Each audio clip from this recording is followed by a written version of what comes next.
भारत के किस राज्य में बीवियां किराए पर मिलती हैं? यूँ तो पुरुष प्रधान कहे जाने वाले हमारे समाज ने चिकित्सा, प्रौद्योगिकी, कला सरीखे अनेक प्रकार के क्षेत्रों में अकल्पनीय विकास किया है, परंतु इन असंख्य ऐतिहासिक सफलताओं का श्रेय सिर्फ पुरुषों को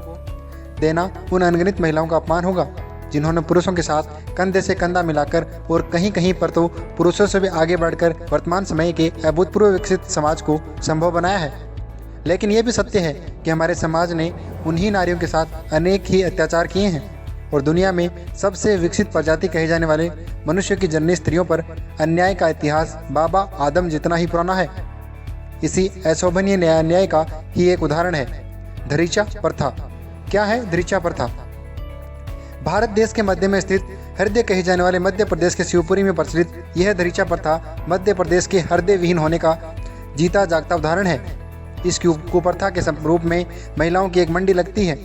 जहां भारत में देवी की उपाधि प्राप्त महिलाओं समेत मासूम बच्चियों को भी खरीदा व बेचा जाता है।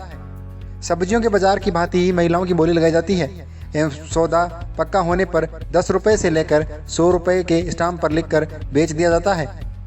वैसे तो असंतुलित लिंगानुपात को कारण बताकर आज के आधुनिक समाज में भी इस प्रकार का अमानवीय कार्य धड़ल्ले से हो रहा है, परंतु लिंगानुपात के बहाने की पोल खोलकर एक सच ये भी है कि खरीदी गई स्त्री केवल तब तक ही पुरुष के साथ रहती है जब तक वह उसके परिवार को एक तय मूल्य चुकाता रहता है, और ऐसा न कर पाने की स्थिति में बेचारी महिला फिर उसी कतार में लगा दी जाती है जब तक कि कोई नया खरीदार न मिल जाए। हमारे देश में जहां एक और पुरुष व नारी की समानता के प्रतीक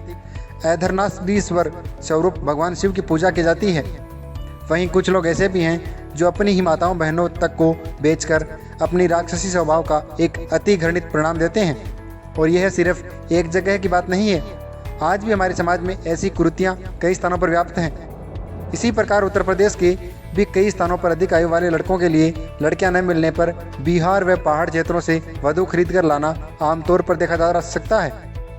अब चाहे लिंगानुपात का असंतुलन और लड़कों के लिए वधू का न मिल पाना कारण हो या फिर मात्र कुछ पैसे, परंतु सत्य तो यही है कि किसी महिला को उसकी इच्छा के विपरीत बेचने और खरीदने का अधिकार किसी को भी नहीं होना चाहिए। सरकारों द्वारा किए गए नारी सशक्तिकरण के दावों पर करारा प्रहार करती ये कुप्रथाएं न केवल उन ढोंगी संस्थाओं का सत्य उजागर करती हैं जो स्वयं को नारी व नारीवाद का ठेकेदार बताते हैं, बल्कि हमारे समाज की दोगली मानसिकता को भी उजागर करती हैं।